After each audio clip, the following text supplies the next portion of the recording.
I'm Dr. Willie Foster, brand new principal of Louisville Male High School. I went to Bullitt East High School. Born and raised in Mount Washington. Went to Bullitt East and I went on to Anderson University. Finished up at the University of Louisville. My mom passed away when I was 20, so I came home, finished up at U of L, had a great experience there, and did a few other degrees, and then actually went back to Bullitt East later on as principal, which was kind of different and unique. Yeah. What I promised the committee that hired me, and what I told the faculty the day that I met them, I'm going to take about 3 weeks, and I'm going to listen, and I'm going to learn, and then I'm going to lead. And obviously the dress code is probably the best example of that. I've already, in the context of one morning here, have seen some things that I think need to be cleaned up, and probably, I don't know that cleaned up is the right word, more than clarified. One of the things that I believe is, I think humans in general need to have a very clear understanding of where the bar is. And so dress code is an expectation. And so there's probably no better example of where is the bar? What are we expected to do? So whether that's students that attend Louisville Male, staff that work here, we all need a crystal clear understanding of what is the bar. From that, I like to use the term sweat the small stuff. And so once the bar is crystal clear, everybody knows exactly where it is, we will sweat the small stuff. So the other thing that I'm going to talk a little bit out of both sides of my mouth on that one. On the flip side of that, I'm a believer that culture is how we spend our time, what we honor, and what we celebrate. And so why I believe in having a clear bar, clear expectation for dress code, I don't want to spend all of our time talking about it. I think our job is to educate young people. They're prepared to enter the real world. And so I hope that makes sense on where we're heading. But again, I want to put my eyes on it. I want to see it. I want to talk to people and understand, and then go from there. Cool. So that kind of follows into the next question. What kind of leader do you hope to be at Male? First and foremost, students first. Our job, we are all employed, every adult that comes to work here, because of students. And so that is our job. Our job is to prepare students for life after high school. We are a pre-college school. I get that, I understand it, and I support it. My goal is to make sure that every student is prepared and has a life when they leave here. Whether that is a 4-year college or university, whether that is a 2-year community college, whether that's a trades program, whether that's the military. Our job is to make sure the students are prepared for that. And everything that we do, every decision we make, every penny that we spend should be connected to just that. Cool, awesome. Do you plan to interact with students a lot? Absolutely. Okay, so cool. I've probably been in this office a grand total of 10 minutes this morning. and I'm not naive enough to think that it'll be like that every day.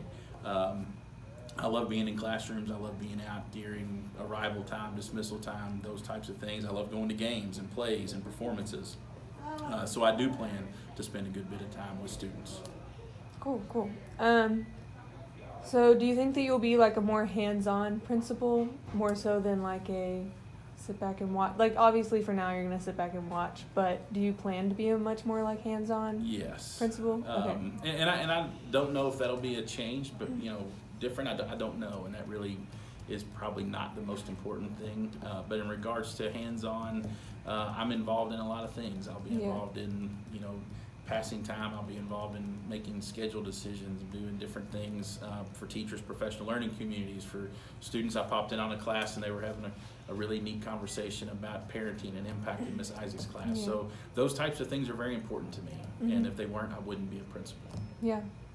How do you plan to maintain the current traditions at Male High School? Hugely important. I think the first thing, I think there's always in a school that is rooted and rich in tradition. I think what happens is this: everybody that dons the doors, whether it be as a student, a staff member, the principal, whomever, parents, you come in, and what magically happens, the mindset becomes, we're going to leave it better than we found it. And as long as that happens, the tradition grows and flourishes and gets passed on to the next generations of students and staff and principals. I won't be the last principal of Male High School. There's no secret there. But I think the struggle for schools that are rooted in tradition, which is awesome. So honoring tradition, but also leaving it better than we found it will be kind of my take on that, if that makes sense. Yeah, it makes a lot of sense. Okay. Why did you choose Male? Great question. So it's interesting. you kind of get into your career and you feel like there's a rational or a next step that makes sense. And so I had some opportunities to go to the central office, and so I landed in a role called assistant superintendent in Oldham County, which was a great job, a great district, great people. But this is my 21st year, and so really it came down to fundamentally deciding that I don't know that I was ready to finish my career removed from school. Yeah. And so I kind of missed the culture of what happens in school. Why I picked Male, I had a number of connections here. I wouldn't say a ton. It's been on my radar for a little bit. I don't think there was any secret that Dr. Jury was debating on retiring. It was a matter of just when he would do that. So it was really one of those things. There was some mutual interest. So I ended up applying, and it seemed like a great fit, and so far it's absolutely felt like a great fit, which is awesome. So, yeah, that's dope. Do you have any goals you want to achieve by the end of this school year?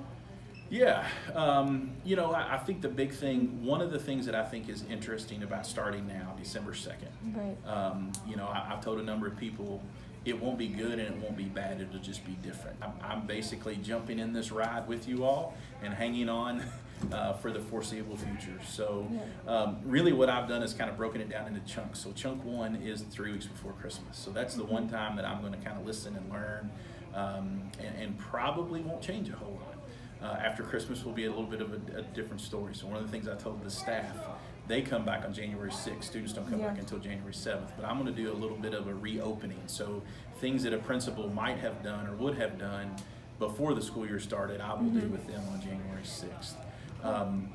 From there, I want our seniors to have a great memory for their spring semester. I want to have a great end of the school year for them. I want our extracurricular programs to continue to thrive and do well, but I also want to really start to look at pushing Male High School forward. And so whether those are classroom things, programming things, purchasing, budgeting, staffing, whatever. So it will happen fast, which is kind of exciting. Okay, cool. So how do you feel about the arts and the athletics here at Male from what you've seen so far?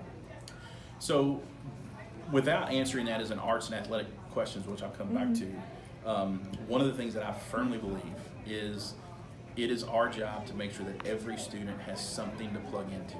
So whether it be performing arts, whether it be athletics, ROTC, some of the different clubs, having something for every student to plug into. I think it's important. I think high schools have far too many kids that come in, whether they ride the bus, parents drop them off, they do school, and they go home. And school to them is just school. And I think that's, I'm not going to say a flaw or a problem, but I find that students that are connected and plugged in and have peer groups and relationships do much better in school, they're more satisfied, and it translates into life after high school, which is important. So one of the things that's important to me, whatever we do, that we have diverse opportunities and access, that things are treated equitably and fairly. Kids and sponsors and coaches have what they need, and we're putting people in a good position to just be successful. And so, I was a unique student in high school. I happened to be in the marching band, and I was an athlete, which was really different. And so both of those experiences were extremely valuable to me and kind of who I grew into and what kind of type of man and husband and father and teacher and coach and principal that I've grown into. And I want to make sure that kids here have those same types of things. Okay. Yeah, that's awesome. So what do you think about the ones you've observed at Male with our arts and the athletic programs and all the people involved with that? I just took a walk through Gaines, which was awesome. Yeah. And so it was neat to go from one room where you saw the choir singing, the next group you saw the symphonic band, the next room you saw a strings program. You could walk down the hall and see students doing, they had their hands were dirty with chalk and mud and art, and I think that's just special, and I think that's absolutely awesome. We're blessed to have that facility. I can tell you there are many high schools where arts programs get stuck in classrooms that are really not built for art. Obviously, when you look at the back of our campus, you see athletic facilities that are state-of-the-art, first class, which is fantastic. Our ROTC program, likewise. And so, what I see are programs and kids and students and coaches and sponsors that need to be supported and make sure that they continue to have what they need and grow. Yeah. So, yeah. Cool. Thank you. Awesome.